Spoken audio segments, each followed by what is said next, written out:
నమస్కారం స్వామీజీ. సో ఈరోజు డియర్ స్వామీజీ ప్రోగ్రాంలో భారత్ ఛానల్లో నాకు ఈ అవకాశం ఇచ్చినందుకు ధన్యవాదాలు. సుమన్ వచ్చేసి ప్రజల తరపున ప్రజల్లో ఎన్నో కొన్ని సమస్యలు, డౌట్స్, అంటే కొందరు ఏంటంటే చాలా బ్లైండ్గా ఏదో కొన్ని పూజలు చేయడం కానీ, నమ్మకాలు కానీ, ఇలాంటి వాటికి మ్యాక్సిమం మీ ఒక అడ్వైస్ అండ్ మీ నాలెడ్జ్తో ఏంటంటే కొన్ని క్వశ్చన్స్ అడగాలనుకుంటున్నాను. తప్పకుండా. సో ఫస్ట్ ఆఫ్ ఆల్ అండి, భగవంతుడు ఉన్నాడా లేదా, ఒకవేళ ఉంటే అది మేలా ఫీమేలా? ఎందుకంటే ప్రతి ఒక్కరు భగవంతుడు ఉన్నాడు, నేను ఆయనకి చెప్పుకుంటా అంటారు. అది మేల్గా మనం తీసుకోవాలా, ఫీమేల్గా తీసుకోవాలా? భగవంతుడు అని ఉన్నాడు అని మనం ప్రజలకి ఏ విధంగా మనం ఏంటంటే ఒక నమ్మకం మనం కలగచ్చు. ఎందుకంటే ఇవన్నీ మాట్లాడేది ఎవరంటే లైఫ్లో కూడా డిప్రెషన్లో దిగిపోయిన వాళ్ళు, ఫెయిలియర్స్ ఫేస్ చేసిన వాళ్ళు, అలాంటి వాళ్ళే ఇది ఎక్కువగా ఇది చెప్తారు.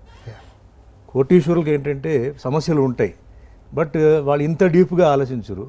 కోటీశ్వరరావుకి ఏంటంటే సమస్యలు చాలా ఉన్నాయి కాబట్టి నేను భగవంతుడిగా చెప్పుకుంటాను అని చెప్తాడు. సో క్లారిఫికేషన్ అంటే ఇది ఫస్ట్ నేను అడిగేది ఏంటంటే, మనం ఎట్లా do we take it as a male or a female or neutral ఎట్లా అనేది చాలామంది నా దగ్గర అడిగినప్పుడు కూడా నాకు చెప్పినప్పుడు నేను జవాబు చెప్పలేకపోయాను. సో ఎట్లా మనం చెప్పాలి? బేసిక్గా సుమన్జీ, భగవంతుడు ఉన్నాడా లేడా, ఫస్ట్ ఉన్న తర్వాత నెక్స్ట్ ఏమిటనే దాని ఇది సహజంగా ఆస్తికుడికే డౌట్ వస్తుంది, నాస్తికుడికి డౌట్ రాదు. ఎందుకంటే వాడు లేడని కన్ఫర్మ్ చేసుకుంటాడు. ఉన్నాడు అనుకున్న తర్వాత వీడికి కనపడడు. వీడు పూజ చేసినా, లేకపోతే గుడికి వెళ్ళినా, లేకపోతే ఎక్కడికి వెళ్ళినా, ఆల్రెడీ గుడికి వెళ్తే ఒక విగ్రహం, ఇంట్లో పూజ చేస్తే ఒక చిన్న ఫోటోనో లేకపోతే చిన్న ప్రతిమ ఏదో ఉంటుంది, దానికి పూజ చేస్తారు. కానీ వాడికి ఆల్రెడీ రోజు కనపడేదే తప్ప వాడు దేవుడు అనుకున్నటువంటిది ఏమిటి అసలు కనపడడానికి? అసలు వాడికి దేవుడు ఉన్నాడా అనడానికి, అసలు దేవుడి గురించి ఇప్పుడు ఆక్సిజన్ ఉందా అని అడిగారు అనుకోండి ప్రశ్న, I know what oxygen is. First thing, ప్రాణం అంటే ఏంటనేది నాకు అర్థమైంది కాబట్టి నేను ఉందా అని ప్రశ్నిస్తాను. ఏదైనా నేను ఉందా అని ప్రశ్నించాలి అని అంటే దాని గురించి నాకు తెలిసి ఉండాలి. ఫస్ట్ థింగ్, తెలియని దాన్ని నేను ఉందా అని అడగలేను కదా. సంథింగ్ మీకు ఏమీ తెలియదు ఒక విషయం, నేను ఒక విషయం చెప్తాను మీకు, అది ఉందా అని మీరు ఎలా అడుగుతారు? మీకు తెలియంది. కాబట్టి భగవంతుడు ఉన్నాడా అన్నప్పుడు ఇక్కడ ఏంటంటే, భగవంతుడి గురించి నాకు తెలియదు, కానీ భగవంతుడి గురించి నేను విన్నాను. మా అమ్మ దగ్గర కానీ, మా నాన్న దగ్గర కానీ, మా ఇంట్లో మా అమ్మమ్మ దగ్గర కానీ, లేకపోతే బయట ఎక్కడైనా ఎవరైనా మంచి విషయాలు చెప్తుంటే వినడం కానీ, ఏదో చూడడం కానీ, చదవడం కానీ, వినడం కానీ, ఈ జ్ఞానంతో, ఈ లిటిల్ బిట్ ఆఫ్ నాలెడ్జ్ తోటి, నాకు ఈ గివెన్ బ్యాక్గ్రౌండ్, ఈ వెనకాల నాకున్నటువంటి ఈ చిన్నపాటి పరిజ్ఞానంతో భగవంతుడు అనేటువంటి వాడి గురించి నేను నమ్ముతున్నాను. కానీ నా నమ్మకం కరెక్టా కాదా అని నేను ప్రశ్నించుకుంటున్నాను. భగవంతుడు ఉన్నాడా లేడా నాకు అనవసరం. నేను భగవంతుడిని నమ్మాను, ఆ నమ్మకం నిజమా కాదా? ఊరికి నేను లేని దాని మీద నేను నమ్మకం పెట్టుకున్న జీవితం అంతా వేస్ట్ చేసుకోవడం వేస్ట్. ఉన్నాడు, దాన్ని నేను నమ్మకపోతే నష్టం కూడా నాకే. కాబట్టి ఇక్కడ ఈ ప్రశ్న సరిగ్గా మనం ఆలోచిస్తే, భగవంతుడు ఉన్నాడా లేడా అని నాస్తికుడికి ప్రశ్న రాదు, ఆస్తికుడికే వస్తుంది. ఆస్తికుడికి కూడా దేవుడి మీద కాదు ఇది అనుమానం, వాడి నమ్మకం మీద, వాడి నమ్మకం కరెక్టా కాదా అని. ఈ విషయంలో కరెక్ట్గా చెప్పాలని అంటే, భగవంతుడు అనే అంశాన్ని జస్ట్ ఒక క్లుప్తంగా చూద్దాం. అసలు వాట్ ఈస్ గాడ్? ఇంగ్లీష్లో మంచి పదం అది, గాడ్ అనేది. నేను పర్యటనలు చేస్తున్నప్పుడు అడిగారు, అసలు గాడ్ అంటే ఏంటండి ఎక్స్ప్లెనేషన్ అని అంటే, GOD, జనరేటర్, ఆర్గనైజర్, డిజాల్వర్. అంటే సృష్టి, స్థితి, లయం. ఈ ప్రకృతి యొక్క ధర్మం అది, ఈ ప్రకృతి యొక్క సిద్ధాంతం అది. ఏదైతే ప్రకృతిలో ఒక భాగమై ఉందో, అది మీరవ్వచ్చు, నేనవ్వచ్చు, ఒక కొండ అవ్వచ్చు, ఒక రాయి అవ్వచ్చు, అది పుడుతుంది, సస్టైన్ అవుతుంది, డిజాల్వ్ అయిపోతుంది. సో ఇది ఒక ధర్మం. ఆ నియమము అనేటువంటిది ప్రకృతి యొక్క ధర్మం, అది సిద్ధాంతం.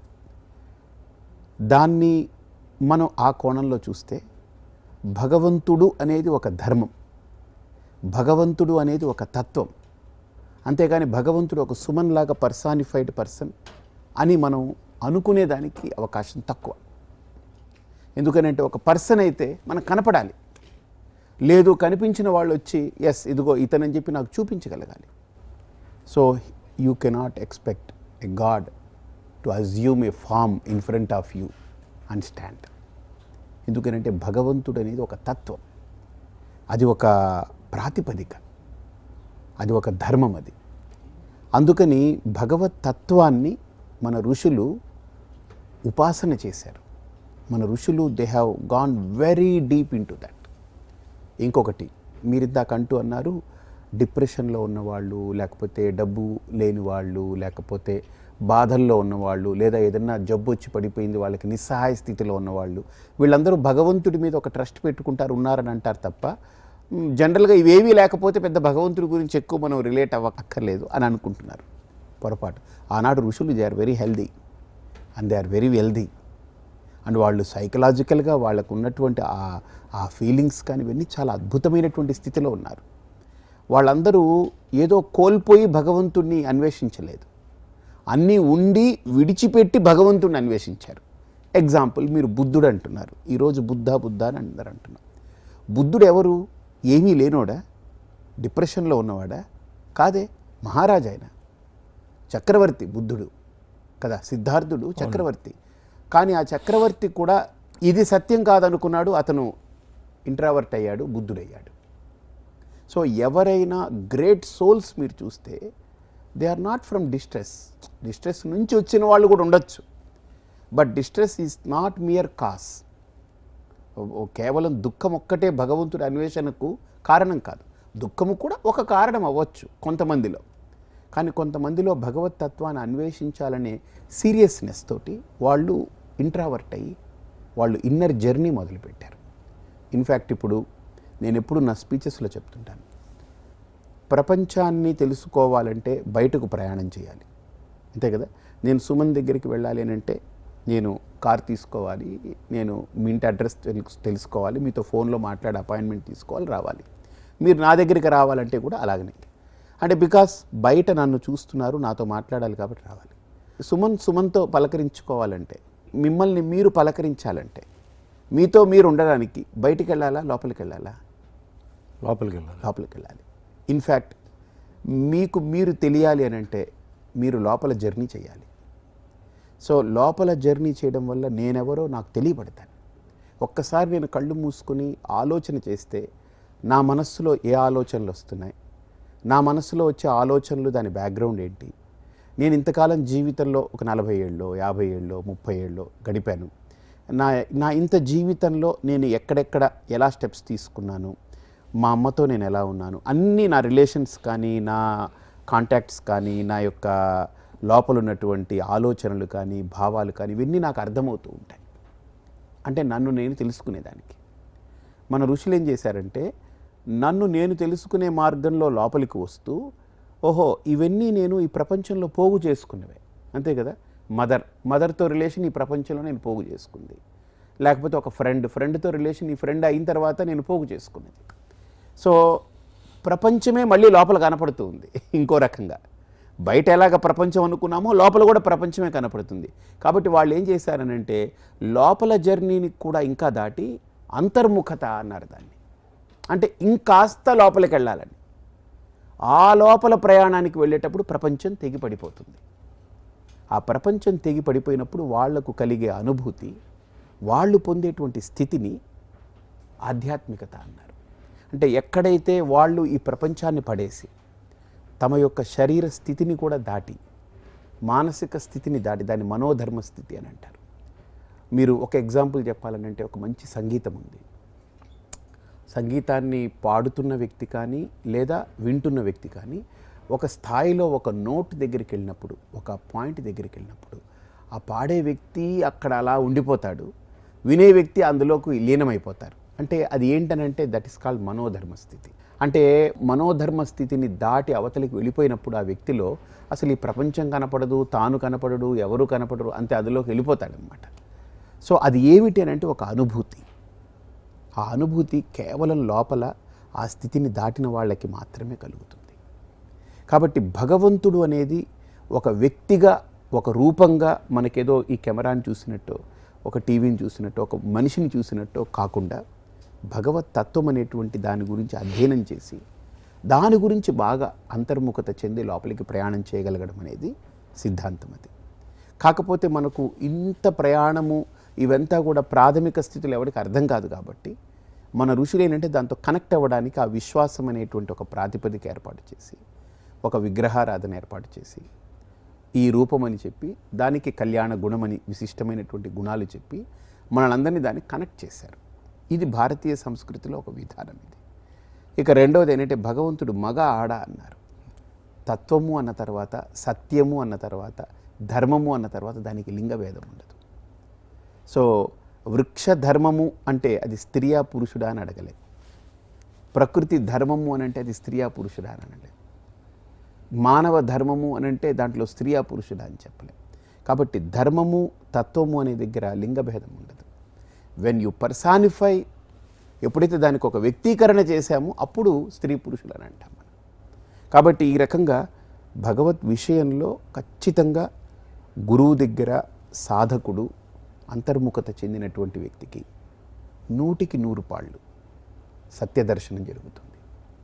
ఆ స్థితి, ఆ అనుభూతి, ఆ స్థితిలో తాను పొందినటువంటి అనుభూతి అది ప్రపంచంలో ఎక్కడ లభించదు. ఇది సత్యం. ఇది సో నెక్స్ట్ అండి, చాలామంది ప్రాబ్లమ్స్తో వాళ్ళు ఏంటంటే కొన్ని పూజలు చేయడం, తర్వాత అంటే కొన్ని చాలా పెద్ద పెద్ద పూజలు చేయడం, చేసిన తర్వాత కూడా వాళ్ళకి ఏంటంటే ఫలితాలు రావడం లేదు.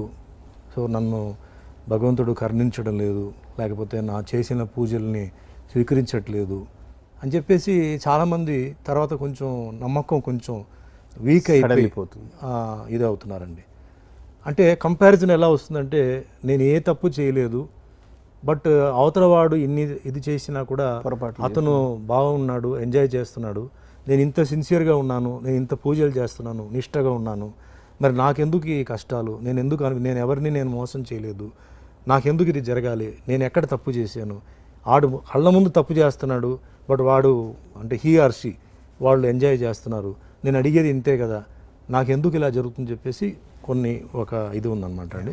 దానికి మీ ఫస్ట్ థింగ్ నేను ఒక మాట చెప్తాను. సిన్సియర్గా ఉన్నవాడు సిన్సియర్గా లేనివాడిని చూసి ఎప్పుడు ఫీల్ అవ్వడు. ఎందుకంటే తన సిన్సియారిటీలోనే తనకు ఒక ఆనందం వస్తుంది. కాదంటారా? Definitely. If I am loyal to something, if I am sincere to something, అసలు ఆ సిన్సియారిటీలోనే నాకు ఒక రకమైన ఒక ఫీల్ ఉంటుంది. సిన్సియారిటీ లేని వ్యక్తి, సిన్సియర్గా లేని వ్యక్తి జీవితంలో సిన్సియర్గా ఉన్న వ్యక్తి, వీళ్ళిద్దరు చూసుకుంటే, వీళ్ళిద్దరి నుంచి ఒక యాంగిల్ నుంచి ఇంకో యాంగిల్ చూస్తే వీడు ఎప్పుడు గిల్టీ ఫీల్ అవుతుంటాడు. సిన్సియర్గా లేనివాడు గిల్టీ ఫీల్ అవుతుంటాడు. సిన్సియర్గా ఉన్నవాడిలో గిల్టీనెస్ ఉండదు. When it comes to the comparison, అంటే ఒకరినొకరు పోల్చుకోవడంలో భౌతికంగా వాడికి బాగా డబ్బు వచ్చింది, లేకపోతే వాడికి ఏదో ఒక పదవి వచ్చింది, లేకపోతే వాడు సిన్సియర్గా లేడు, ఇంకో అడ్డదారిలో వెళ్ళి ఇంకోటి సంపాదించాడని అంటే దానికి వీడు ఏదైనా కొద్దిగా ఆ భౌతికంగా కంపేర్ చేసుకుని ఫీల్ అయితే that's his problem. Okay, sincerity will not yield everything. నీకు అన్నీ ఇవ్వదు సిన్సియారిటీ, నీ స్కిల్ ఇస్తుంది, కానీ అడ్డదారులు చాలా ఇస్తాయి. కరెక్టా కాదా? అవును, అడ్డదారులు చాలా ఇస్తాయి. ఇప్పుడు దొంగకి కొన్ని వస్తువులు ఈజీగా దొరికిపోతాయి. కోహినూర్ డైమండు ఇప్పుడు సుమన్ వెళ్ళి కష్టపడి సంపాదించాలి అని అంటే ఇట్స్ నాట్ ఈజీ. అదే ఓ దొంగతనం చేసేస్తే ఒక వ్యక్తి వచ్చేస్తుంది. సో కాబట్టి దొంగిలించేస్తే మనకు అన్నీ వచ్చేస్తాయని ఒక సిద్ధాంతం పెట్టుకుంటే దట్స్ నాట్ రైట్. కాబట్టి సిన్సియారిటీకి ఎప్పుడూ కూడా ఒక ఫీల్ ఏంటంటే తనకు ఎప్పుడు గిల్టీ ఫీల్ అవ్వక్కర్లేదు. రెండోది, భగవంతుడికి నిజమైన భక్తితో మనం కనుక కమిట్మెంట్ తోటి ఉంటే, నాకు దేవుడు ఇది ఇవ్వలేదు కాబట్టి నిరుత్సాహపడక్కర్లే, నాకు ఇచ్చాడు కాబట్టి అబ్బో నేను ఎక్కువ దేవుడికి పోసేయాలి, ఇప్పుడు నేను లీటర్ పాలు పోస్తే నాకు ఇంత ఇచ్చాడు, నేను రేపటి నుంచి 2 లీటర్లు పోస్తాను, అప్పుడు ఇంకెంత ఇస్తాడు అనుకుంటూ మనం అది చేయక్కర్లేదు. కమిట్మెంట్ తోటి if I'm dedicated to that God almighty, if I surrender my self, if I surrender my ego, అంటే నేను సరెండర్ అవ్వడం అని అంటే ఐ సరెండర్ మై ఈగో, నా అహంకారాన్ని భగవంతుడికి సమర్పించినప్పుడు నేనేది ఇంకక్కడ ఏది లేదు, ఇంకా నేననేది లేదు, ఇంకా వాడిని నేను ఎంజాయ్ చేస్తాను. ఇప్పుడు నేను దేవుడి దగ్గరికి వెళ్ళి నన్ను నేను కోల్పోయి అక్కడ భగవంతుడితో పూర్తిగా తాదాత్మ్యం చెందాను అని అంటే నా కోరిక ఎక్కడి నుంచి వస్తుందండి? రాదు. నేను ఇంకా అక్కడ నా ఈగోని సస్టైన్ చేస్తూ ఉన్నాను అని అంటేనే కోరిక వస్తుంటుంది. పూజ యొక్క కాన్సెప్ట్ ఏంటంటే నీ ఈగోని సరెండర్ చేయడం. నీ ఈగో సరెండర్ అయిపోవాలి అక్కడ, ఇంకా మనం అంటూ ఉండకూడదు అక్కడ. భగవంతుడితో తాదాత్మ్యం చెందడం, ఆ ఫీల్, ఆ సర్కమ్స్టెన్స్, అక్కడ ఉన్నటువంటి ఆ మంత్రము, ఆ వైబ్రేషన్స్, ఆ చాంటింగు, ఆ పూజ, ఆ అలంకరణ, ఆ దీపము, ఆరాధన, వీటిల్లో మనిషి అలాగా లీనమై తన్ను తాను కోల్పోయి ఒక దివ్యమైన స్థితిని పొందుతుంటాడు. ఆ స్థితి నాకు భగవంతుడితో అనుసంధానమైన తర్వాత కలగకపోతే what is the purpose of that? అందుకని మన ఋషులు ఏమన్నారనంటే, నువ్వు ఒక స్థితిని దాటిపోయి భగవంతుడితో రిలేట్ అవ్వగలగాలి. నువ్వు ఇంకా ఈ కింద స్థితిలో నువ్వు ఉండి ఇది నాకు ఇవ్వాలి, ఈ పూజ నాకు ఇలా ఇవ్వాలి, ఇది ఇలా జరగాలి, ఇది ఇలా జరగాలి అనుకుని చేయడం అనేటువంటిది ఇంకా నువ్వు చాలా కింద స్థాయిలో ఉన్నావు. నువ్వు అడగక్కర్లే, నువ్వు అడిగి ఆయన్ని ఏదో నువ్వు పొందాలనేటువంటిది అక్కర్లేదు. Everything is given to you. ఇప్పుడు మిమ్మల్ని అడగకుండానే మీకు 2 కిడ్నీలు ఇచ్చారు, మిమ్మల్ని అడగకుండానే హార్ట్, లంగ్స్ ఇచ్చారు, మిమ్మల్ని అడగకుండానే మీకు ఎన్ని గ్లాండ్స్ ఉన్నాయి, థైరాయిడ్స్ ఉన్నాయి, పిట్యూటరీ ఉంది, ఎన్ని ప్యాంక్రియాస్ ఉంది, లివర్ ఉంది, లోపల ఎన్ని ఇంటెస్టైన్ ఉంది, ఇవన్నీ మనల్ని అడిగి ఇవ్వలేదు కదా సుమన్జీ. మీకు ఆయుష్ ఉంది, మిమ్మల్ని అడిగి ఇంత ఆయుష్ ఉండాలని ఇచ్చారా మీకు? Nothing is asked, everything is given. మీకు అన్నీ ఇవ్వబడింది కదా. దెన్ మనం కొత్తగా ఏం అడగక్కర్లే. ఒక్కటి చెప్తాను సుమన్జీ, మన గుండెకాయ కంటే ఈ భూమి మీద ఏదైనా విలువైంది ఏమైనా ఉందా సుమన్జీ? మన జీవితం కంటే విలువైంది ఏదైనా ఉందా? అంత వెలకట్టలేని జీవితాన్ని, అంత వెలకట్టలేని గుండెని మనకు ఫ్రీగా అలా ఇచ్చేసాడనంటే మనం అడగకుండానే, great almighty. You don't need to ask, you just be one with that. ఆ టెక్నిక్ తెలుసుకోవాలి మనం ఏంటంటే దాంతో మెర్జ్ అయ్యి నేను ఆ భగవత్ తత్వంతో ఒకటవ్వగలిగితే నేను పొందే అనుభూతి, నేను పొందే ఒక power, energy, I can draw that energy. ఇంకొకటి, ఏదైనా మానవ సంకల్పము దృఢమైతే anything is possible. Will you accept it or not? మానవ సంకల్పము గట్టిదైతే ఏదైనా చేయొచ్చు. భగవంతుడు ఇది చేయలేదు, ఇది చేశాడు అని భగవంతుడి మీద నెట్టడం కంటే మనం మన సంకల్పాన్ని దృఢం చేసుకుంటూ పోగలగాలి, ఫస్ట్ థింగ్. రెండోది, మన మైండ్లో ఎప్పుడు ఆ క్లారిటీ, ఆ ప్యూరిటీ డెవలప్ చేసుకునేదానికి భగవంతుడితో కనెక్షన్ ఉండాలి. అంటే spend time with that almighty. ఎక్కువ టైం అక్కడ ఆ పూజ, ఆ ధ్యానము, ఆ మెడిటేషన్లో, ఆ కాంటెంప్లేటివ్ లైఫ్లో అలా స్పెండ్ చేయడం. In the name of God, in the name of almighty, మనం దాంతో రెవెల్ అవ్వడం. మనలో ప్యూరిటీ పెరుగుతూ పోతుంటుంది, మనలో ఇంప్యూరిటీస్ తగ్గుతుంటాయి, మనలో ఆ క్లారిటీ కూడా పెరుగుతూ ఉంటుంది. సో భగవంతుడు అనే దానితో నేను కనెక్ట్ అవ్వడం వల్ల నా మైండ్కి ఒక ప్యూరిటీ అలవాటు అవుతుంది. నా థాట్ని, నా థాట్ ప్రాసెస్ని నేను బాగా చెక్ చేసుకుంటూ వెళ్ళడం వల్ల నాలో క్లారిటీ పెరుగుతుంది. So only with clarity and purity, స్వచ్ఛత అండ్ మనకు స్పష్టత, ఈ రెండిటితోటి మనం ఖచ్చితంగా ఒక కార్యాన్ని పూర్తి చేయగలం. ఎనీ సక్సెస్ మీరు చూడండి, ఇది 2 ఉండాలి. ఇది 2 లేకుండా వచ్చిందని అంటే నిలబడుతుంది, ఖచ్చితంగా ఎక్కడో ఫంబ్లింగ్ వస్తుంటుంది. ఇప్పుడు మనం ఎస్ట్రాలజీ సబ్జెక్ట్కి మనం వస్తాం.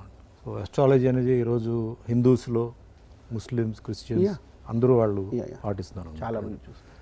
సో ఇప్పుడు మనం ఎస్ట్రాలజీ ప్రకారం పెళ్ళిళ్ళు, ముహూర్తాలు ఇవన్నీ డేట్ ఫిక్స్ చేసి కొందరు చేస్తున్నారండి. ఈవెన్ డెలివరీస్ కూడా.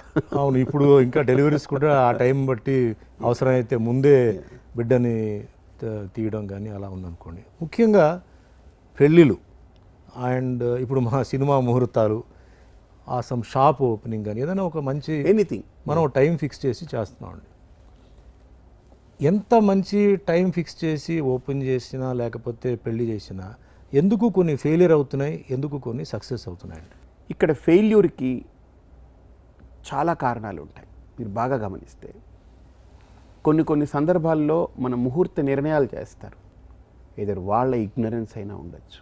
ఓకే, కొన్ని సందర్భాల్లో మనకు ముహూర్తము నిర్ణయం తీసుకున్న తర్వాత యజమాని యొక్క సంకల్పం కూడా దృఢంగా ఉండాలి. ఇందాక చెప్పాను మీకు, ఒక కార్యం నిర్వహించడానికి మన వాళ్ళు ఏమన్నారనంటే ఒక సమయము, ఒక కాలము యొక్క ప్రభావం ఎంత ఉంటుందో వ్యక్తి యొక్క సంకల్ప ప్రభావం కూడా అంత గొప్పగా ఉంటుంది. ఇది రెండు దే గో టుగెదర్. మనం మంచి ముహూర్తం పెట్టుకున్నాం కానీ మొదలుపెట్టినప్పటి నుంచి మనకే 100 సమస్యలు 100 అనుమానాలతోటి ఏమిటో ఇది జరుగుతుందో లేదో, ఇది ఎలా ఉంటుందో, గతంలో అలాగైంది, ఇది కూడా అలా ఉండకుండా ఉండాలి, రకరకాల ఒక నెగిటివిటీ మనం క్రియేట్ చేసుకోవడం మన చుట్టూతా, అది మానాలి మనిషి. ఫస్ట్ థింగ్ ఫండమెంటల్గా. తర్వాత ముహూర్తం విషయానికి వచ్చినప్పుడు ఎస్, ముహూర్తానికి ఆ బలం ఉంది. ఒక సమయానికి మన ఋషులు కనిపెట్టినటువంటి గొప్ప అద్భుతమైన ప్రక్రియ ముహూర్తం అనేది. అంటే ఎందుకు అని అడిగినప్పుడు సూర్యుడు ఉన్నాడు. సూర్యుడి యొక్క కిరణము ఏదైతే మన భూమి మీద పడుతుందో ఆ సమయంలో ఎన్నో కొన్ని యాక్టివేట్ అవుతాయి. ఆ యాక్టివేట్ అయినప్పుడు ఏదేది మనకు పాజిటివ్గా ఉంటుందో, మనకు అనుకూలంగా ఉంటాయో, వాటన్నిటినీ అనుకూలమైనటువంటి వాతావరణాన్ని పసిగట్టి ఆయా ముహూర్త భాగాలుగా దాన్ని మార్చారు మన వాళ్ళు. నీకు అనుకూలంగా ఉంటాయిరా ఇది అని చెప్పి. ఉదాహరణకు ఆషాఢంలో మూఢం అంటారు, పెళ్ళిళ్ళు చేయకూడదు ఆషాఢంలో అని. ఎందుకన్నారు ఒక్కసారి ఆలోచన చేయండి. విపరీతమైనటువంటి వర్షాలు ఆషాఢ మాసంలో ఇంకా వర్షాలు మొదలైపోతాయి. వర్షాకాలం వచ్చినప్పుడు మనకు పంటలు కానీ ఇంకోటి కానీ ఏది ఉండవు. రవాణా సౌకర్యాలు ప్రాపర్గా ఉండేవి కావు అప్పట్లో. అలాగే అప్పుడు పెళ్ళిళ్ళు పెట్టుకుంటే ఎవరు అక్కడికి వచ్చి వాళ్ళు ఇన్వాల్వ్ అవ్వలేరు because of natural disturbances. So ఇదే కాదు, ఆషాఢంలో మనకు ఎన్నో గ్రహాలు మన శరీరం మీద చాలా ప్రభావాలు చూపుతాయి. అప్పుడు పెళ్ళిళ్ళు చేసుకుని భార్యాభర్తల యొక్క సంగమం మంచిది కాదు. సో కాబట్టి ఏదేది మన బాడీని ఇన్ఫ్లుయెన్స్ చేస్తుంది, లైక్ ఇప్పుడు సమ్మర్ వచ్చినప్పుడు మీ బాడీ ఒకలాగా రియాక్ట్ అవుతుంది, వింటర్లో ఒకలా రియాక్ట్ అవుతుంది, రెయినీ సీజన్లో ఒకలా రియాక్ట్ అవుతుంది. ఎందుకు అలా అవ్వాలి? Because you are one with that nature.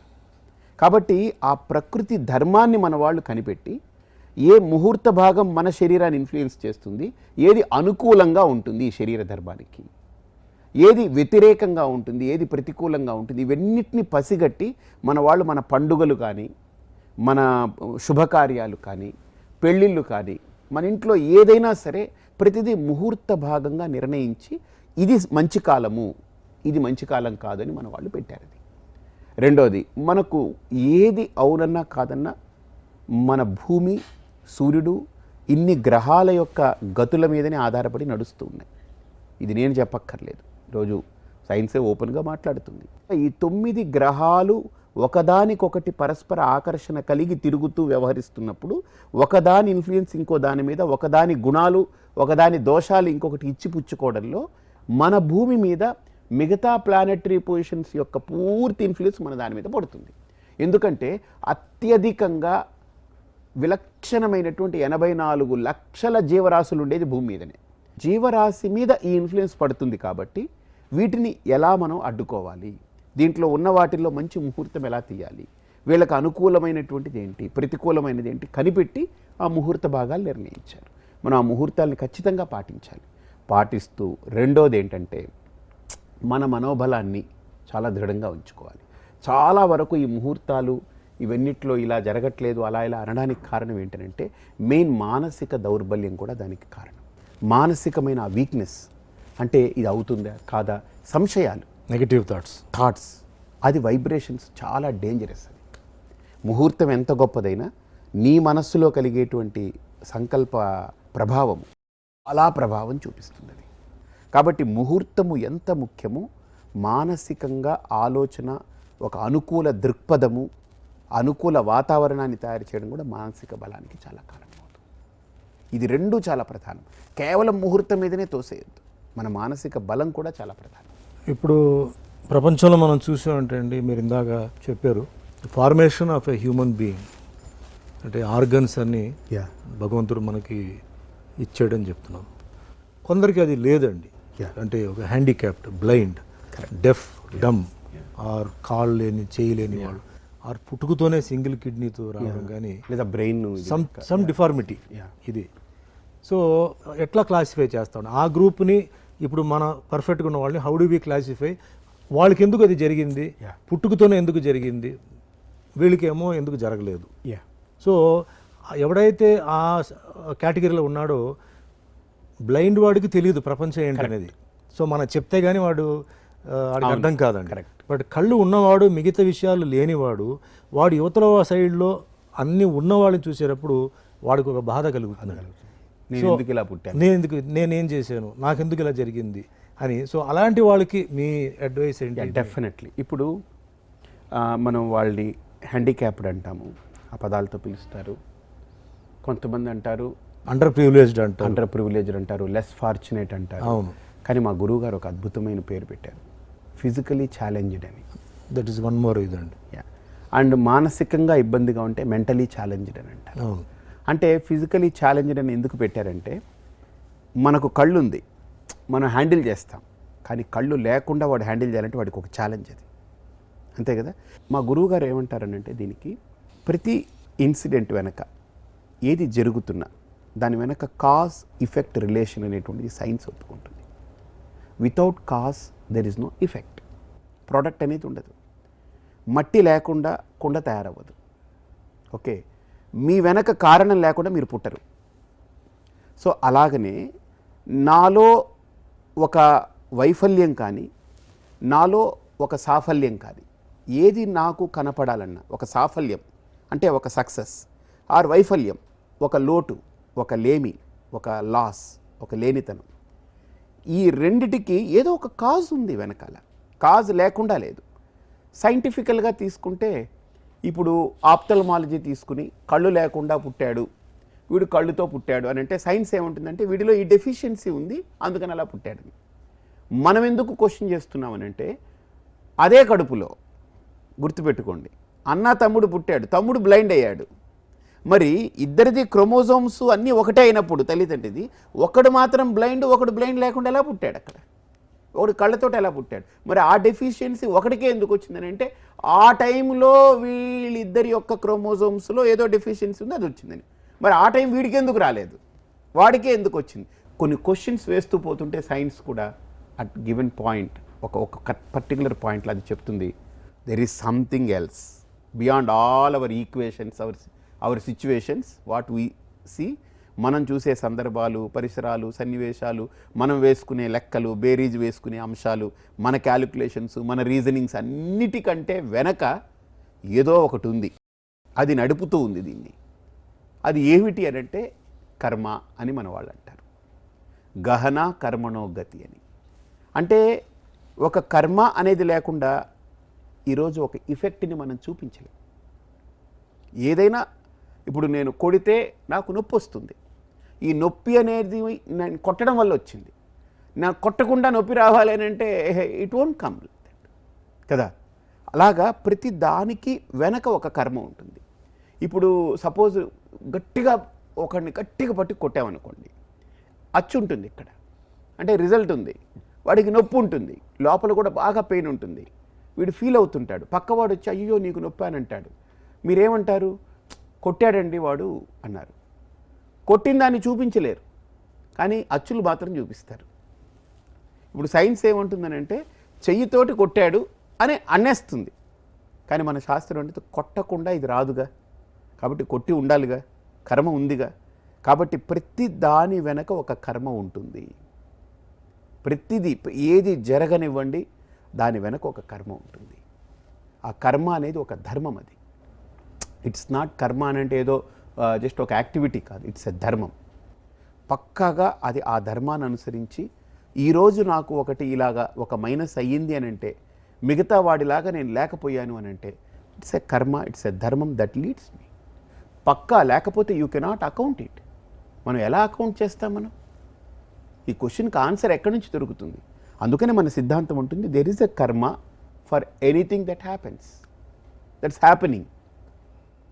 కాబట్టి మన కర్మ మనల్ని నడిపిస్తూ ఉంది.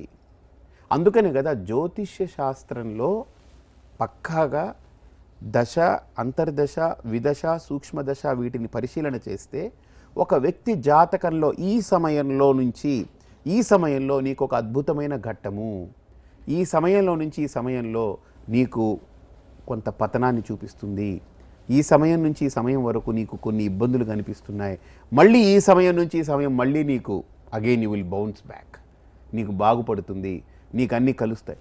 ఖచ్చితంగా మనకి ఇప్పుడు జరిగే ప్రతి దాని వెనక ఒక కర్మ అనేది ఉంది.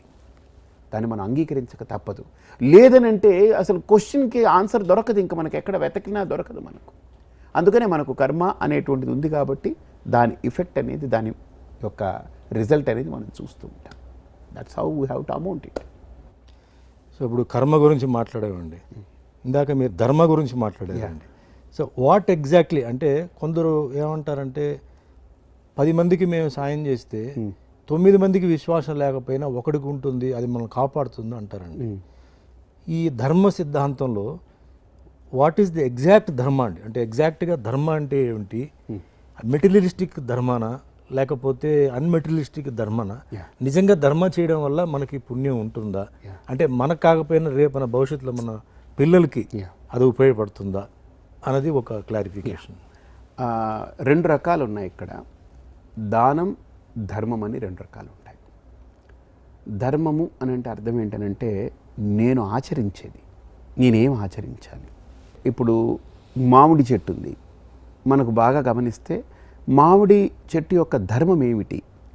సో ధర్మము అని మీకు చెప్పాలంటే నేచర్, దట్స్ కాల్డ్ ధర్మ. What is the nature of that tree, that is ధర్మ. అలాగనే మనిషి ఉన్నాడు, మనిషి యొక్క నేచర్ ఏంటి, దట్స్ కాల్డ్ ధర్మ. నేను మనిషిగా ఎలా బిహేవ్ చేయాలి అన్నప్పుడు మహాభారతంలో వ్యాసుడు ఒక అద్భుతమైన మాట అంటాడు. ఏంటనంటే ఫండమెంటల్ ధర్మం ఏంటనంటే, ఫండమెంటల్ బేస్ ధర్మం ఏంటనంటే, నన్ను ఎవడైనా కొడితే, నన్ను ఎవడైనా తిడితే, నా డబ్బు ఎవడైనా అపహరిస్తే నేను ఎలా బాధపడతాను?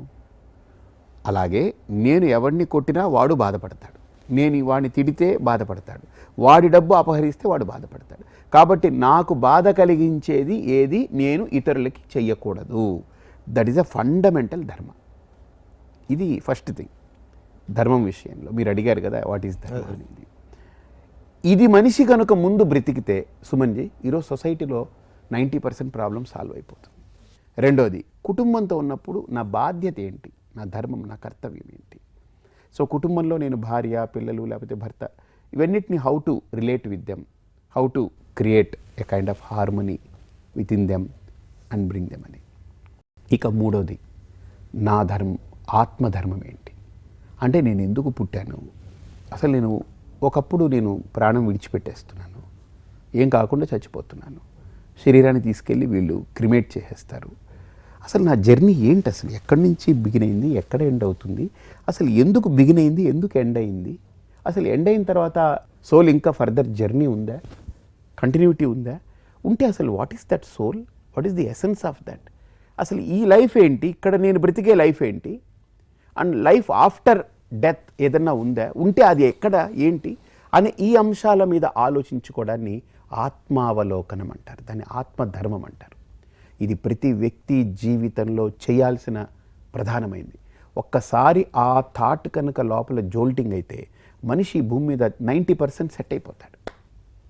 ఎందుకంటే తాను చనిపోవడం ఖాయమని అర్థం చేసుకున్న వ్యక్తికి తాను ఈ భూమి మీద ఇట్స్ నాట్ పర్మనెంట్ అనేటువంటిది తెలుస్తున్న వ్యక్తికి తనలో చాలా మార్పులు వచ్చేస్తాయి, చాలా మార్పులు వస్తాయి. సో అలాంటి మార్పులతోటి ఒక వ్యక్తి తన లోపల ఆత్మావలోకనం చేసుకుంటా, అంటే ఇంట్రాస్పెక్షన్ అన్నమాట, లోపల ఆ ఇన్నర్ జర్నీలోకి వెళ్తాడు. దాన్ని ఆత్మధర్మం అంటారు. సో కాబట్టి ధర్మ ఆఫ్ 3 స్టేజెస్. ఒకటి, సమాజంలో నేను ఉన్నప్పుడు ఎలా నేను ఉండాలి, కుటుంబంతో ఉన్నప్పుడు నేను ఎలా ఉండాలి, అలాగనే నన్ను నేను ఎలాగ ఎలివేట్ చేసుకోవాలి, నన్ను రిఫార్మ్ చేసుకోగలగాలి, అది ఒక ఆస్పెక్ట్. దీస్ కాల్ ధర్మ. మీరు ఇందాక అన్నారే ఒకరికి హెల్ప్ చేస్తామనేది, దట్స్ కాల్ దానం. దానం అని అంటే రకరకాలు ఉంటాయి. అన్నం దొరకలేదనుకోండి, వాడికి మనం డబ్బు ఇస్తే వాడు అన్నం తినొచ్చు, తినకపోవచ్చు, కానీ నువ్వు అన్నం పెట్టు. చదువుకోవాలని ఉంది, వాడికి చదువుదానికి డబ్బు లేదు, మనం డబ్బు ఇస్తే వాడు చదవచ్చు, చదవకపోవచ్చు, చదువు ఇప్పించు. బట్టలు లేవు, బట్టలు ఇప్పించు. చెప్పులు లేవు, చెప్పులు ఇప్పించు. లేదా వాడు బతకడానికి ఎక్కడ ఒక గూడు లేదు, చిన్న చేతనైతే ఒక గూడు, లేదా వాడికి జబ్బు వచ్చింది, ట్రీట్మెంట్ చేయడానికి డబ్బు లేదు, ట్రీట్మెంట్ ఇప్పించండి. సో ఇవన్నీ దానం అన్నమాట. అంటే దానము అనేటువంటిది what the result that I get పక్కన పెడితే a consideration for other person, care for other person. ఒక కుక్కకి బాగలేకపోతే ఇంకో కుక్క పాపం దాని చుట్టూ ఏదో తిరుగుతుంది. ఒక జంతువుకు బాగలేకపోతే అదే జాతి జంతువు దాని గురించి ఎంతో కొంత ఆలోచిస్తుందో, దాని నాలుకతో అయినా నాకుతుందో, ఏదో ఎక్స్ప్రెస్ చేసిపోతుంది. కానీ అన్నీ ఉన్న మనిషి ఇంకొక మనిషి గురించి పట్టించుకోకపోతే ఇంకా బ్రతకడం కూడా వ్యర్థం అది. కాబట్టి it's a care, it's a consideration. So ఆ కన్సిడరేషన్లోనే మన మనస్సులో ఒక ఎలివేషన్ వస్తుంది సుమన్. సో దేర్ఫోర్ దానము వల్ల మనిషి మానసికంగా ఎలివేషన్ వస్తుంది, ఎదుగుతాడు మనిషి. మీరు అన్నట్టు ఆ దానం చేశాను, ఈరోజు నేను వాడికి నా దగ్గర 10 రూపాయలు ఉంది, వాడికి కావాలి ఇచ్చాను, నాకు మళ్ళీ అది తిరిగి 100 రూపాయలుగా వస్తుందా అనే చిన్న చిన్న క్వశ్చన్స్ చాలామందిలో ఉంటాయి. మీకు వచ్చే ఆనందం 100 రూపాయల కంటే చాలా కోట్లు విలువ. అది పొందడం మొదలు పెడితే తెలుస్తుంది దాని విలువ. ప్రకృతి ఎంత గొప్పదనంటే, నేను చేతి నిండా పూలు తీసుకుని ఇలా పైకి ఇసిరాను అనుకోండి, నా మీద పడేటప్పుడు రాళ్ళు పడవు, పూలే పడతాయి. అదే నేను చేతి నిండా రాళ్ళు తీసుకుని ఇలా పైకి ఇసిరాను అనుకోండి, నా నెత్తి మీద పూలు పడవు, రాళ్ళు పడతాయి. అంటే what you give same thing you receive. కాబట్టి మనం ఈ సమాజంలో అది నేర్పుతుంది స్పేస్. సో ఇక్కడ కూడా ఒక స్పేస్ మనకు ఉందన్నమాట. మీకు నాకు మధ్య ఒక స్పేస్ ఉంది. ఈ స్పేస్ ఏం నేర్పుతుందంటే, పైన స్పేస్ ఏం నేర్పుతుంది, ఇది కూడా నేర్పుతుంది. How you talk you will be receiving same thing. నేను ప్రేమగా సుమన్జీ మీరు నీళ్లు తాగుతారా అన్నారనుకోండి, నేను అన్నాను అనుకోండి, స్వామీజీ థ్యాంక్స్ అండి అని అంటారు. అండ్ నెక్స్ట్ టైం ఎప్పుడైనా ఉన్నప్పుడు మీరు కూడా Swamiji will you have cup of tea మీరు అడుగుతారు. Because the way how I respect you, similar way I will be receiving the respect. నేను మిమ్మల్ని డిస్రెస్పెక్ట్ చేస్తే సిమిలర్ థింగ్ నాకు కూడా వస్తుంది. అది ఖచ్చితంగా ఈ నేచర్లో what ever I give definitely I receive it. కాబట్టి దాంట్లో ఏం అనుమానం లేదు. మనం హాయిగా అర్హులైనటువంటి వ్యక్తులకి, యోగ్యులైన వాళ్ళని, నిజంగా నీడీ పీపుల్ ఎవరికి నిజంగా ఆ నీడీగా ఉన్నారో మనం చెయ్యడం మన ధర్మం. అది దానివల్ల ఫలితాలు ఉన్నాయి, ఖచ్చితంగా ఉన్నాయి. ఖచ్చితంగా మన మాటలు మంచి మాటలు చెప్తే మనకు కూడా మంచి మాటలే వస్తాయి. మన వల్ల ఏదైనా వాళ్ళకి హెల్ప్ చేయగలిగితే, ఆర్థిక విషయంలో అంటే చేయగలిగితే, మళ్ళీ ఎప్పుడో ఖచ్చితంగా ఒకటి ఎప్పుడో వచ్చేది అది ఖచ్చితంగా వస్తుంది. కానీ ఇప్పుడు మాత్రం తాత్కాలికంగా ఇమ్మీడియట్ రిజల్ట్ ఏంటంటే, నేను చేయగలిగాననే ఒక సంతృప్తి కూడా. అద్భుతం అది. And you will receive it also definitely in kind of different angles. You will definitely receive it. ఊరికినే పోదది. ఇప్పుడు ఇందాక నేను మీతో డిస్కస్ చేశాను స్వామీజీ, ఇప్పుడు ముహూర్తాలు పెట్టి కొందరు పెళ్ళిళ్ళు కానీ కొనివి చేసి అది ఫెయిలియర్ అయిపోయిన తర్వాత డిసప్పాయింట్మెంట్ వచ్చిన తర్వాత, ముఖ్యంగా చెప్పాలంటే వ్యాపారం సరే ఏదో ఫెయిలియర్ అయిపోతే మళ్ళీ ఇంకో సంపాదించుకోవచ్చు, చేసుకోవచ్చు. ఈ పెళ్లి విషయం వచ్చేటప్పటికి ఎంతో ఆశపడి తల్లిదండ్రులు వాళ్ళ పిల్లల్ని మంచి సెటిల్ అవ్వాలని చెప్పేసి పాపం వాళ్ళు అనుకొని వాళ్ళు ఇదైన తర్వాత, అక్కడ పిల్లలు కూడా ఏంటంటే ఎంతో ఆశతో ఉండి వాళ్ళు పెళ్ళి అయిన తర్వాత వాళ్ళకి ఒక సెపరేషన్ వచ్చిన తర్వాత, or maybe it can be also death also some times it happens అనమాట. సో ఎంతో నమ్మకంతో, ఎంతో ఆ ముహూర్తాన్ని లేకపోతే వాళ్ళ ఇష్టదేవత కానీ లేకపోతే వాళ్ళ గురువులు కానీ ఏదో వాళ్ళు చేసింది, వాళ్ళు ఒక్కసారి వాళ్ళు డిప్రెషన్కి వెళ్ళిపోతారు. సో అలాంటి వాళ్ళకి how do you compensate and how do you come out of the depression, because life is a long journey. ఒక ప్రాపర్ పర్సన్ అంటే ఒక గురువు అని అంటే, ఇప్పుడు సహజంగా బయట ఎంత తేలిక అయిపోయిందని అంటే, అగ్గిపెట్టి ఉందే గురువు అని అడుగుతారు. ఈ అగ్గిపెట్టి ఇచ్చేవాడు కూడా గురువు అయిపోతున్నాడు ఇప్పుడు. సో ఇది కాదు. గురువు అని అంటే హూ ఈజ్ ఎలివేటెడ్ పర్సన్. ఆ ఎలివేట్ అయ్యుండి, ఆ సోల్ ఎలివేటెడ్ సోల్ అయ్యుండి, సాధకుడు అంటే తన ఈగో సరెండర్ అయిపోయింది, సబ్మిసివ్గా ఉన్నాడు ఆయన, చాలా ఇదిగా ఉన్నారు. And he's well learned person too, he's aware of all this. అంటే ఆయనకి శాస్త్రము, జ్యోతిష్యము, విజ్ఞానం ఉంది ఆయన దగ్గర. ఆయన దేనికి చెక్కు చెదరని వ్యక్తి, దేనికి ఉరికినే he doesn't give himself for things like that. అలాంటి వ్యక్తిత్వం దగ్గర ఎప్పుడూ తప్పు జరిగే అవకాశం 100% ఉండదు. ఒకటి. రెండోది, ఆ వెళ్ళే అప్రోచ్ అయ్యే వ్యక్తి కూడా అంత స్థాయిలో దాన్ని రిసీవ్ చేసుకుని ఆచరించగలగాలి. ఈ 3 అంశాలు కనుక ఒక అలైన్మెంట్ ఉంటే 100% పొరపాటు జరిగే అవకాశాలు ఉండవు. ఆ ముహూర్తాల్లో దోషం ఉండదు, ఆ వ్యవస్థలో దోషం లేదు. కానీ దాన్ని గణించి, దాన్ని చక్కగా దాన్ని నిలబెట్టి, దాన్ని చెప్పి ఉపాసకుడు కావాలి, దానికి ఒక గొప్ప గురువు కావాలి, ఆ గురుత్వం ఉండాలి. తర్వాత దాన్ని నమ్మగలిగే వ్యక్తిత్వం కూడా అవతల ఉండాలి. ఆచరించినప్పుడు ఖచ్చితంగా ఉంటుంది. The second part of your question, ఒకవేళ ఇవన్నీ జరిగాయి, పాపం సంథింగ్ కెలామిటీ వచ్చింది, డిస్టర్బెన్స్ వచ్చినప్పుడు డెఫినెట్లీ ఒక డిసప్పాయింట్మెంట్ ఉంటుంది, డిప్రెషన్ ఉంటుంది, డిప్రెషన్లోకి వెళ్ళిపోతారు, చాలా కష్టం అది. అసలు చాలా భరించలేరు. So definitely they require proper counselling. వాళ్ళని సరిగ్గా కౌన్సిల్ చేయాలి, వాళ్ళకి ఎక్కడ రాంగ్ అయిందో తెలుసుకోగలగాలి. We should help them out, no doubt in that. ఖచ్చితంగా అది ఆ కెలామిటీ ఎవరు తట్టుకోలేరు. It's not an easy thing కదా. ఇద్దరు ఊరికినే ఫ్రెండ్షిప్ అయ్యి విడిపోతేనే కొంత లోపల మదనం అవుతాం. ఇద్దరు ఫ్రెండ్స్ విడిపోతేనే ఏంటోనండి చాలా డిస్టర్బ్డ్గా ఉంది, నాకు మంచి ఫ్రెండ్ అతను అని అంటాం.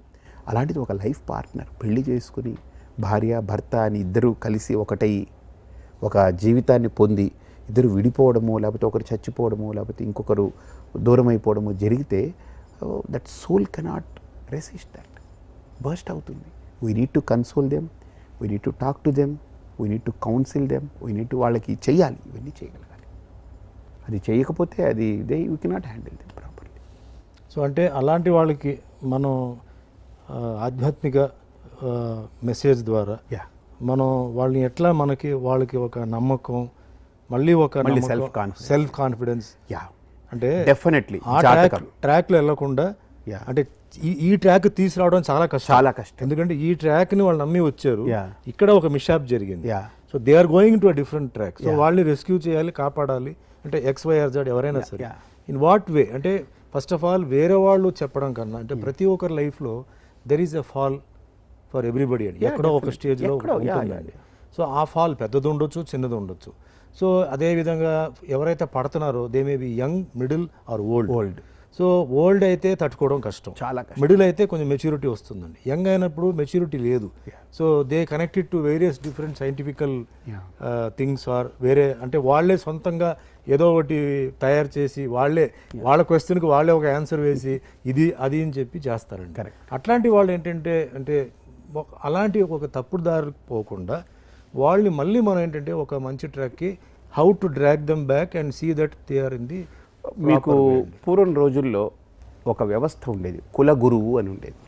అంటే ఇప్పుడు మా ఇంటి కుల దైవము అని అనేవారు, కుల దైవం అని ఉండేది. అలాగనే మా గురువు గారు అనేవారు, మా ఇంటి గురువు గారు అనేవారు. వాళ్ళ యొక్క ప్రభావం చాలా ఉండేది. ఇన్ఫ్యాక్ట్ పూర్వం రోజుల్లో ఫ్యామిలీ డాక్టర్ ఉండేవారు, ఇప్పుడు లేదండి. ఫ్యామిలీసే లేవు, డాక్టర్స్ కూడా వెళ్ళిపోయి అన్ని సూపర్ స్పెషాలిటీ అంతా వెళ్ళిపోయి కూర్చుంటున్నారు. సో ఒకప్పుడు ప్రతి దానికి ఒక ప్రొటెక్టింగ్ లేయర్ ఉండేది. ఈరోజు ఈ సైన్స్ అనే పేరు మీద, టెక్నాలజీ అనే పేరు మీద ఎవరికి వాడే ఒక లేయర్ అయిపోయాడు, కానీ ఇంకొక దాన్ని యాక్సెప్ట్ చేయలేనితనం, ఇంకొకరితో బ్రతకలేనితనం. ఈరోజు మీరు నమ్ముతారో నమ్మరో తెలియదు, కానీ చేతికి ఆండ్రాయిడ్ వచ్చిన తర్వాత, సెల్ అనేది వచ్చిన తర్వాత అసలు భార్యాభర్తలు కూడా మాట్లాడుకోవట్లేదు. Message, please can you bring cup of coffee అని మెసేజ్ కొడితే, please wait for 5 minutes I will get you అని మెసేజ్. Not even talking. మానవ సంబంధాలన్నీ తెగిపోతున్నాయి. మనిషి ఈరోజు ఎంత దూరం వెళ్ళిపోతున్నాడంటే, ఒక గదిలో ఒక్క మనిషి హ్యాపీగా ఉండగలుగుతున్నాడేమో కానీ 2-3 ఉంటే ఉండలేకపోతున్నాడు, ఎక్కువ ఉండలేడు. ఫోన్లో గంట మాట్లాడుకోవచ్చు, కానీ ఎదురుగుండా 10 నిమిషాలు హ్యాండిల్ చేయలేము. మీరు చూడండి మనిషి యొక్క సైకాలజీ ఎంత దూరం వెళ్ళిపోతుందో. సో మెషిన్స్తో గడిపేటువంటి మనిషితో మనిషి గడిపేటువంటిది తగ్గిపోతుంది. కాబట్టి ఈరోజు సమాజంలో క్వాలిటీస్ పడిపోతున్నాయి, జీవన ప్రమాణాలు పడిపోతున్నాయి, వాస్తవికతలన్నీ వెనక్కి వెళ్ళిపోతున్నాయి. ఇదన్నీ ప్రివైల్ చేస్తున్నాయి. గూగుల్లో కూడా do you get 100% information? No. మీకు దొరికిన ఇన్ఫర్మేషన్ పట్టుకుని మీరు వెళ్ళిపోతుంటారు. And you will think something else, దాన్ని యాడ్ చేస్తారు, ఇది పట్టుకుంటారు, వెళ్ళిపోతుంటారు. సో కాబట్టి ఈ సమాజానికి మనం చెప్పాల్సింది ఏంటంటే, అఫ్ కోర్స్ టెక్నాలజీ డెవలప్ అయింది, world has become now global village అయిపోయింది. Big world has become one village. And ఇంత టెక్నాలజీ ఏం చేసిందంటే అక్రాస్ ద గ్లోబ్ 800 కోట్ల మందిని ఒకటిగా చేసింది. కానీ 2 మనుషులు ఒకటిగా ఉండలేకపోతున్నారు. మీరు గమనిస్తే నా దగ్గర గమ్మత్తుగా ఒక ఇన్సిడెన్స్ వచ్చింది. సాఫ్ట్వేర్ వాళ్ళిద్దరూ చాలా మంచి పొజిషన్లో ఉన్నారు. All of a sudden they said we want to give up hour relation. మేము వదిలేసుకుందాం అనుకుంటున్నాం, మా రిలేషన్ వదిలేస్తాం. నేను అడిగాను వై, వాట్ ఫర్ అంటే, నేను కోపప్ చేయలేకపోతున్నాను అని ఈవిడంటుంది. అతను అంటాడు షీఈ్ వెరీ ఈగోయిస్టిక్ అని అంటాడు ఆయన. ఆవిడంటుంది no he is very doubting person or something I cannot cope up with him అని. అంటే వీళ్ళు ప్రపంచం మొత్తాన్ని ఒకటి చేశారు. ఏది వాళ్ళ ప్రోగ్రామింగ్ తోటి. ఇది 203 దేశాలు ఒకటైపోయాయి. ఇప్పుడు గ్లోబల్ విలేజ్ అయిపోయింది. ఇంత పెద్ద ప్రపంచం ఒక గొడుగు కిందకు వచ్చి ఒకటైపోయింది. 800 కోట్ల మందిని కనెక్ట్ చేశారు. ఈ సాఫ్ట్వేర్ తోటి, ఈ హార్డ్వేర్ తోటి కనెక్ట్ చేశారు. కానీ వీళ్ళిద్దరు మాత్రం కలిసి ఉండలేరు. అదే పిటి కండిషన్ అండి ఇది. అంటే కలిపి ఉంచేది టెక్నాలజీ కాదు, కలిపి ఉంచేది సైకాలజీ. కలిపి ఉంచేది మిషన్స్ కాదు, కలిపి ఉంచేది మైండ్. కాబట్టి దీన్ని మనం మిస్ అవుతున్నాం. అంటే మనం బేసిక్స్ని మిస్ అయిపోయి మనం ఎక్కడో ఎగురుతున్నాం. అందుకని ఈరోజు ఈ సమస్యలన్నీ.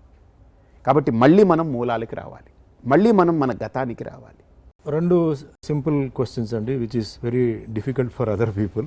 ఒకటేంటంటే, మనం ఇప్పుడు ఇక్కడ అమావాస్య అన్నప్పుడు మనం ఏం చేయట్లేదండి. పక్క రాష్ట్రం తమిళనాడులో అమావాస్య రోజు అన్నీ చేస్తారండి. ముహూర్తాలు, పెళ్ళిళ్ళు అన్నీ చేస్తారు. మరి ఇది ఎట్లా, how do we take it? ఒకటండి. రెండోది వచ్చేసి మన జీవిత sim card, our life sim card అనేది పుట్టుకతోనే, అంటే ద మూమెంట్ ది కార్డ్ ఎప్పుడైతే తల్లి నుంచి కట్ అవుతుందో రాసిపెట్టి ఉందా. అంటే స్పాన్ రిటైర్మెంట్ అనేది 60 ఇయర్సే, బట్ జీవిత రిటైర్మెంట్ అనేది ఆ పుట్టుకతోనే అక్కడ రాసిపెట్టి ఉందా, లేకపోతే అది ఏదైనా క్రియేట్ అవుతుందా? Yeah, definitely. ఇది మంచి క్వశ్చన్. ఏంటంటే అమావాస్య తమిళనాడు వాళ్ళు చాలా ఆస్పీషియస్ డేగా తీసుకుంటారు. ఆంధ్ర, తెలంగాణ ఈ ఏరియాల్లో అమావాస్యని ఆస్పీషియస్గా తీసుకోరు. దానికి కారణం ఏంటంటే సౌరమానంలో అక్కడ సౌరమానాన్ని ఫాలో అవుతారు. అంటే సూర్యుడి యొక్క గతిని ఫాలో అయ్యి వాళ్ళు దాని యొక్క విధానం ప్రకారంగా వెళ్తారు. ఆ రోజు సూర్యుడి యొక్క శక్తి ఉంటుంది అమావాస్య నాడు. చాంద్రమానం ప్రకారం అమావాస్య నాడు చంద్రుడికి హీనత, అంటే చంద్రుడు కనపడడు. కాబట్టి ఆనాడు చంద్రుడే కనపడనప్పుడు ముహూర్తం ఎలా పెడతాం? అందుకనే తారాబలం చంద్రబలం తదేవ, విద్యాబలం దైవబలం తదేవ, లక్ష్మీపతేతే గృహ్యగం మనసాస్మరామి అని మనం శ్లోకం చెప్తాం. అంటే మనం ఏదైనా ఒక ముహూర్తం పెట్టేటప్పుడు చంద్రుడి యొక్క బలాన్ని చూస్తామని. అమావాస్య నాడు చంద్రుడే ఉండడు కాబట్టి ఆనాడు ముహూర్తం పెట్టం. ఎందుకంటే చంద్రుడు బలం కావాలి. మీరు ఒక ప్రోగ్రాం పెట్టారు, నన్ను ఇంపార్టెంట్గా చీఫ్ గెస్ట్గా మీరు నన్ను పిలిచారు. ఆ రోజు నేను రాలేదనుకోండి, ఇంక వాట్ ఈస్ ద ప్రోగ్రామ్? అంతే. కాబట్టి అమావాస్య నాడు మనకు చంద్రుడి యొక్క ముహూర్తం, చంద్రుడి యొక్క బలం ముఖ్యం. చంద్రుడే లేనప్పుడు మనం ముహూర్తం చూడం. అయితే సౌరమానం ప్రకారంగా సూర్యుడు శక్తివంతుడై ఉంటాడు అమావాస్య నాడు. పౌర్ణమి కంటే కూడా అమావాస్య నాడు సూర్యుడు శక్తివంతుడు, అందుకని అది పెడతారు. ఇంకోటి పురాణోక్తంగా ఏంటంటే అమావాస్య నాడు లక్ష్మి పుట్టినరోజని చెప్తారు. అందుకని ఆ రోజు ఏది స్టార్ట్ చేసినా అది లక్ష్మీకరంగా ఉంటుంది. కాబట్టి సౌరమానము ప్రకారంగా తమిళనాడు ప్రాంతం వాళ్ళు దాన్ని ఆచరిస్తారు కాబట్టి అది శ్రేష్టం. చాంద్రమానం ప్రకారంగా ఇక్కడ దీన్ని ఆచరిస్తారు కాబట్టి ఇది శ్రేష్టం. ఇక రెండవ అంశం ఏంటంటే, పుట్టినప్పుడే ఒక వ్యక్తి యొక్క మరణం, అంటే లైక్ ఉద్యోగంలో చేరినప్పుడే 60th ఇయర్ నీ రిటైర్మెంట్ అన్నట్టుగా పుట్టినప్పుడే ఇది నిర్ణయింపబడిందా అని అంటే ఖచ్చితంగా ఉంది. And life is counted by breath, అది సైన్స్ చెప్తుంది. ఎన్ని ప్రాణాలు మనం తీసుకుంటామో అన్ని ప్రాణాలు కౌంట్ చేసి పెట్టబడింది. అన్ని ప్రాణాలు అయిపోతే ఆగిపోతుంది లైఫ్. అది లైక్ అలారం వస్తాం, అన్నీ అయ్యే వరకు రన్ కొడుతున్న తర్వాత అయిపోతుంది. అలాగనే మన యొక్క లైఫ్ కూడా అంతే.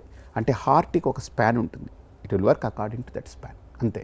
దాని తర్వాత మనం పుల్ చేయడం అనేటువంటిది ఇట్స్ నాట్ కరెక్ట్. అది అలాగే మన జీవితాన్ని మన పుట్టుకే నిర్ణయిస్తుంది, మన జీవన పరిధిని పుట్టుక నిర్ణయిస్తుంది.